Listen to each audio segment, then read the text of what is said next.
Hi, my name's Dee and welcome to Sunchild Tarot. Now, this is your as promised waxing moon reading. As the moon gets larger, the question we're going to ask is what should your sign, the one in the title below, what is it best for your sign to increase under the light of the waxing moon? Now, it's a general reading, so general reading rules can apply. It's normally quite a personal reading, but if there are roles within the reading, they can be reversed. I could say that someone's doing something to you and it's you doing it to them, or vice versa. Then timing's not absolute. We're coming off the back of the new moon in Aquarius, which in sidereal astrology is still in Capricorn. So we've still got that Capricorn energy going on. We're nearly shut of it. But I think really it's been quite challenging, but good. Fingers crossed it's been as good for you. Anyway, there'll be a timestamp below so that you can get past all this waffle of mine, because you want to watch more than one of these. You want to watch your sun, your moon sign, obviously it's a moon reading, and your rising sign, for what you are becoming, to get hopefully a complete picture. And they're quite short. If it means anything to you, please do comment and subscribe. It really helps the channel, either of them. But the comments, I love the feedback, and thank you for everyone who's commented so far. Right, let's bring up the cards. Okay, Virgo, what these cards are telling me is that what you want to increase is looking after your home life for the time being, because it appears like there is growth occurring for everybody involved in your home life at the moment. There are choices that you will be facing that you have to be decisive on, otherwise you end up getting paralyzed by indecision. Do not be tempted into rash action where you are maybe going against the established rules or contracts that you may have with the people that you live with. Now, bear in mind, this might be the home life, this might be work, this might be friends, social circle, but whatever you can consider as home in that context, you have just recaptured something good. You have recaptured something that previously was a little overbalanced and was put under quite a bit of stress, but it was strong enough to withstand that pressure. But we have here as your starting card the Six of Cups. So we're looking at basically doing what you can to promote happiness around you. Bear in mind, you must remember that this means your happiness as well, but it's a mutual thing. We are all equal under the light of the sun, and it is time that you what you set into motion now is something that will last for quite a long time. Now, you want to be careful that although you may feel like you are alone in this work of resolving your emotions, of pulling everything together, you're not. And you can be quite eagle-eyed as to the effects that are happening on other people around you as well. But you must, when you act according to the rules and be decisive. It is time to release negativity. It is time to let things go. Having the Three of Cups, now you know I don't like doing relationship readings, but having the Three of Cups on the bottom of the deck with all of this rather makes me think that there might have been a third, if it's a relationship question that you're looking at, there's been a third party situation that you're in the process of recovering from. Well, and if that's what the story is, get on with you recovering from it then. You're the one that makes that choice. You can decide to constantly be hurt, or you can decide to go, you know what? That's the past. Tomorrow's a new day. For that matter, today's a new day. Let's move on.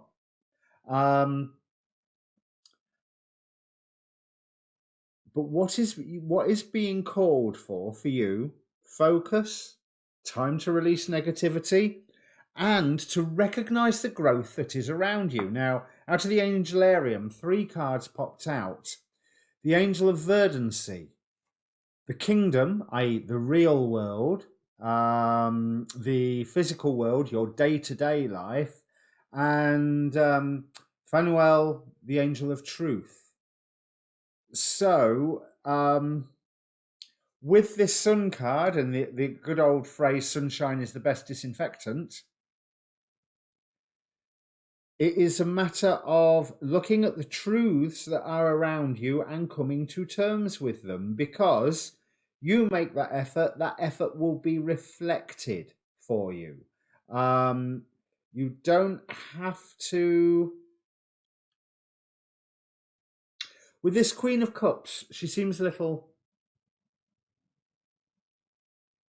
haughty, maybe a little preoccupied, a little bit studying, especially when clarified by this Knight of Arrows, which is again another Knight of Wands.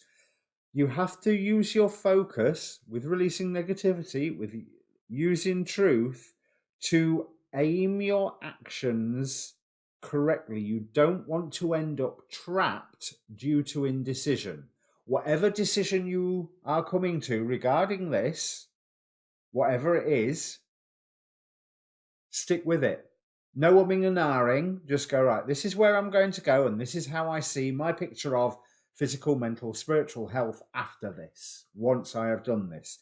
But there is an urge here to concentrate on that home life, to look at the good things that are around you right now and stick with those. That is where this verdancy is coming from, on the bottom here, with the world tree, the sun, the forest lovers. The hermit card in this deck, Wildwood Tarot, is very much a being who is at ease with nature, at ease with his environment. He has an eagle soaring above, and he has a lynx sat by his side. And he's happy, and he's holding a cup, just like the King of Cups here, who is someone who has brought their emotions together, who has healed and can sit in the middle of a storm and be fine. Absolutely fine. And this Queen of Cups, yeah, you can observe everything.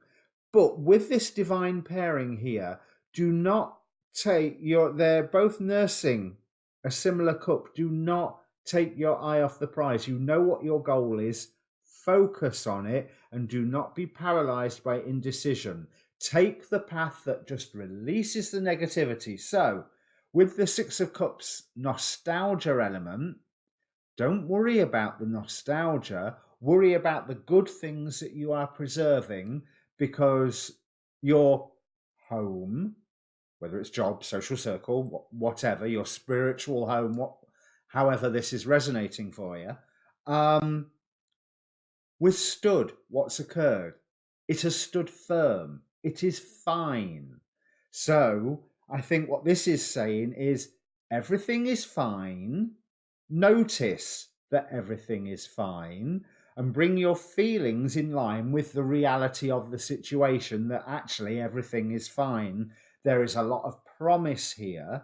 So when you move forward, which you should, 2 Knight of Wands here, but when you move forward with deliberacy. You move forward with focus, with your eyes on the prize, and you know why you are doing what you are doing. Do not be paralyzed by indecision. Take the path to just release the negativity. As it says here, it is time to release negativity. So, sounds like you'd had quite a bit of a do, but things are looking up.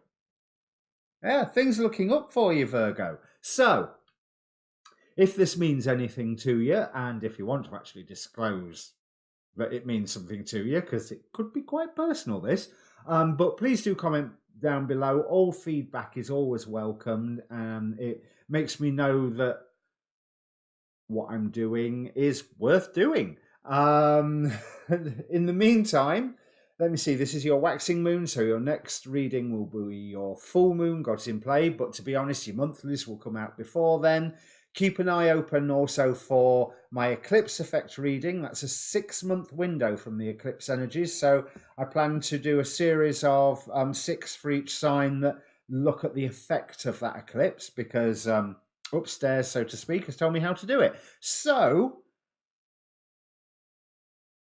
keep your eyes on the prize, release the negativity, you'll be fine. Cheers.